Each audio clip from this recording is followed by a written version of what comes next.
আসসালামু আলাইকুম, কেমন আছেন আপনারা সবাই? আশা করি সবাই অনেক বেশি ভালো আছেন। আজকে আমরা তৈরি করব দানাদার মিষ্টি ফ্রম আমার আম্মুর ছোটবেলা। এটা আমার আম্মুর ছোটবেলার মিষ্টি। ওই সময় নাকি এগুলো রাস্তার ধারে কাছে পাওয়া যেত, আর এটা আম্মুর কাছে একটা স্মৃতির মতো। তো আজকে বললো তোদের আমি আমার ছোটবেলার এই জিনিসটা বানাই খাওয়াই। আমরা বললাম ওকে। তো এইটা আজকে আমরা তৈরি করব দানাদার মিষ্টি। হয়তো ওই সময়ের অনেকেরই এটা পরিচিত। তো চলো আমরা দেখি এবার এটা বানানোর প্রসেস। তো আমরা পানির মধ্যে দিয়ে নিয়েছি গুঁড়ো দুধ 3 চামচ।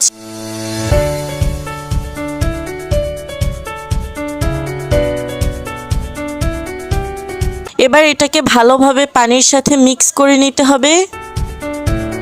তারপর আমাদের প্রয়োজন হচ্ছে ঘি। আর আপনাদের কাছে যদি ঘি না থাকে আপনারা ঘরে থাকা তেলও দিয়ে নিতে পারেন, তবে ঘি দিলে ভালো হয়।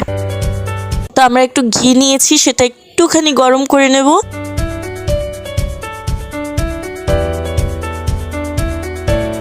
গরম করে নেওয়ার পরে আমরা দিয়ে দিয়েছি 1 কাপ সুজি। এবার আমরা এই সুজিটাকে ভালোভাবে ঘিয়ের সাথে মিক্স করে দেব। আর এটা সম্পূর্ণ চুলার উপর বসানো অবস্থায় করছে। চুলোর হালকা আছে আমরা আমাদের এই কাজটি সম্পূর্ণ করব।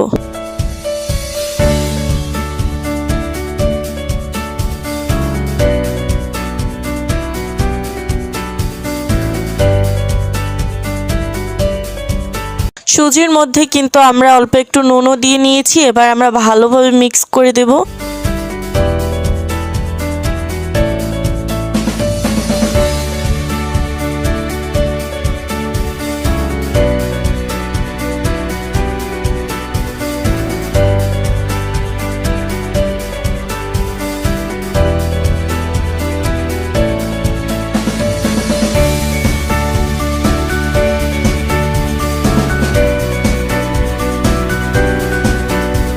ভালোভাবে মিক্স করে দেওয়ার পর আমরা দিয়ে দেবো 1 কাপ দুধ। আপনি চাইলে গরুর দুধে দিতে পারেন, সেটা বেশি ভালো হবে, কিন্তু এই ক্ষেত্রে আমরা গুঁড়ো দুধকে পানির সাথে মিক্স করে সেটা দিচ্ছি।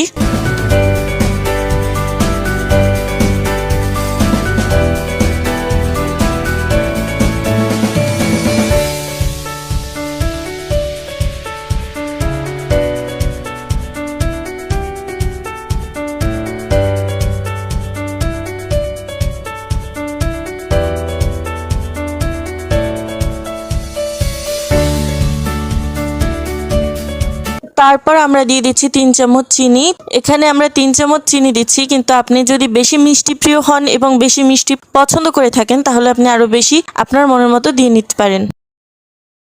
এবার আমরা হালকা আছে চুলোয় এগুলোকে চুলোয় বসিয়েই মিক্স করে নেব। মিক্স করতে করতে কিন্তু এটা